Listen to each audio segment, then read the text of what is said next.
তো নমস্কার বন্ধুরা, আশা করি সবাই ভালো আছেন। তো এখন কথা হবে কুলি বলে সিনেমাটা নিয়ে। তো কুলি সিনেমাটা আমার লাগলো কেমন? দেখুন, কুলি সিনেমাটা নিয়ে প্রচণ্ড পরিমাণে এক্সাইটেড ছিলাম, বাট ছবিটা সত্যি আমাকে হতাশ করেছে। এবার অনেকে ভাবতে পারেন যে সবাই নেগেটিভ রিভিউ দিচ্ছে, সেই কারণে আমি তো দেখে নেগেটিভ রিভিউ, কিন্তু আসল বিষয় কিন্তু ওইটা নয়। আমি কিন্তু নেগেটিভ রিভিউ কিন্তু ইচ্ছা করে দিইনি, বাট ছবিটা বলে না, অতি সন্ন্যাসীতে গাজন নষ্ট, সেই হচ্ছে এই ছবির কেস। এই ছবিতে এত বড় বড় স্টার কাস্টিং রাখা হয়েছে, বাট তাদেরকে ছবিতে পেশই দেওয়া হয়নি। কেন যে তাদের এই ছবিতে নেওয়া হলো? কারণ ওই মানুষটা, আমির খানকে ছবিতে নেওয়া হচ্ছে, কিন্তু আমির খানের এমন একটা ক্যারেক্টার ছবিতে আমির খানকে দেওয়া হয়েছে, যেটা আমির খান বাদ দিয়ে অন্য কোনো হিরো থাকতো কোনো এফেক্টই পড়তো না। আবার একটা জায়গা রয়েছে উপেন্দ্র বলে একটা রয়েছে, আমরা সবাই জানি কান্নাড়া ইন্ডাস্ট্রির সুপারস্টার। তো উপেন্দ্রর ক্যারেক্টারটা কেন এলো, কি কারণ, সেটাও মানে কোনো ঠিক নেই। নাগার্জুনের ক্যারেক্টারটা কেন ভিলেনের ক্যারেক্টার প্লে করেছে, বাট সেইভাবে নাগার্জুনের ক্যারেক্টারটাকে লেখা নয়। মাঝে মাঝে আসছে, খুন করছে, বেরিয়ে চলে যাচ্ছে, মানে লাস্টে এসে দিয়ে ভিলেন হিরোর হাতে মরে যাচ্ছে। মানে কোনো ডেথ নেই, মানে যে একটা ক্যারেক্টার দেখে ভয় লাগবে, যেমন রোলেক্স, একটা ভয় ছিল, কথা বলার আওয়াজ, কিচ্ছু নেই ক্যারেক্টারগুলোর মধ্যে। এবং এই যে ছবিটার নাম হচ্ছে কুলি, কুলি দিয়ে একটা বিষয় অবশ্যই রয়েছে ছবির মধ্যে, বাট এখানে রজনীকান্তকে যেন সেইভাবে প্রেজেন্ট করা হয়নি। এখানে কোনো জায়গায় দেখে মনে হয়নি যে লোকেশ কানাগড়ের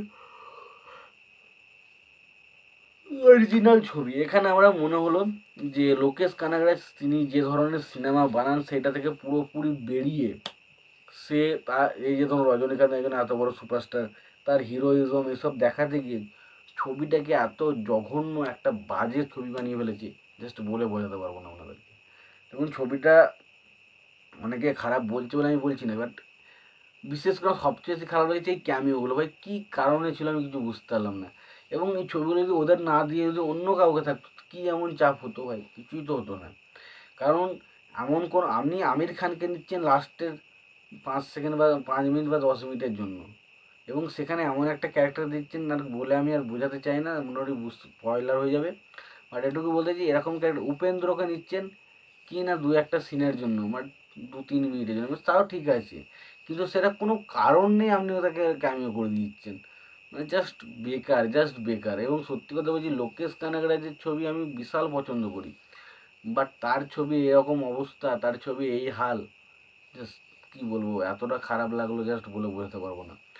পয়সাটা তো যা গেল আর গেল, আমি কিন্তু সত্যি কথা বলছি, আশা রাখিনি যে এরকম ছবিটা হবে। ভাই রজনীকান্তকে অন্তত দুর্দান্তভাবে প্রেজেন্ট করো। মানে গল্পটা এত মানে এগোচ্ছে এগোচ্ছে, এই হচ্ছে তাই হচ্ছে, মানে সেই মাথাটা না ঘোরপাক ধরে গেল, কি হচ্ছে এটা সিনেমাটার মধ্যে। মানে একই জিনিসের উপরে বারবার যেন ঘুরছে, যেন মানে মনে হচ্ছে যেন গল্পটা এগোচ্ছে না, এত ফালতুভাবে গল্পটা এগোয়। মানে সে একই মার্ডার হচ্ছে, ইয়ে ঘটছে, ওই কেস ঘটছে, ওই করতে করতে করতে করতে করতে শেষ, 3 ঘন্টা কাটিয়ে দিল, কি বলবো। মানে আমি সত্যি বলছি, প্রচণ্ড হতাশ হয়েছি সিনেমাটা দেখে। আমি ভাবতে পারিনি যেটা লোকেশ কানাগড়ার সিনেমাতে এরকম দেখবো, তারপর রজনীকান্ত বা এরকম বড় বড় সুপারস্টারদের থাকার সত্ত্বেও। তো যারা যারা সিনেমাটা দেখেছো তোমাদের কেমন লেগেছে অবশ্যই জানিও। ভিডিওটি ভালো লেগে থাকলে লাইক কমেন্ট শেয়ার করে দিও। চ্যানেলটা নতুন হয়ে থাকলে অবশ্যই তুমি চ্যানেলটা সাবস্ক্রাইব করে নিয়ে পাশে বেল আইকনটা অবশ্যই প্রেস করে দিও। ভালো দেখাচ্ছি পরে ভিডিওতে।